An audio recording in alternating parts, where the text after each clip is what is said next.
अगर आप ये समझने की कोशिश कर रहे हैं कि बालों के लिए शैम्पू अच्छा है या ऑयल अच्छा है और इस मसले में आप फंसे हुए हैं, तो आज मैं आपको सच बताने वाला हूँ। एक बात मैं आपको बता देता हूँ कि शैम्पू जो है उससे सिर्फ सफाई होती है, इससे आपकी ग्रोथ जो है बालों की वो प्रमोट नहीं होती। दूसरे नंबर पे जो ऑयल है वो जो स्कैल्प को नरिश करता है, लेकिन बालों की ग्रोथ वो भी नहीं बढ़ाता, उससे भी आपकी बालों की ग्रोथ नहीं होती। वो नरिश करता है यानी इनको ताकत देता है बस। तो असल बात ये है कि अगर ये दोनों चीज से ग्रोथ नहीं होती तो फिर असल चीज क्या है जिससे ग्रोथ होती? असल चीज है डाइट और हार्मोन।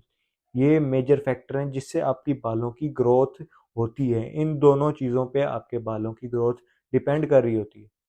तो सोल्यूशन क्या है? सोल्यूशन सिर्फ और सिर्फ ये है कि बायोटिन और प्रोटीन जो है अपनी डाइट में इंटेक करें, यानी पीनट्स, नट्स, रेड मीट, गोश्त ज़्यादा खाएं जिससे प्रोटीन इंटेक आपकी बढ़ सके।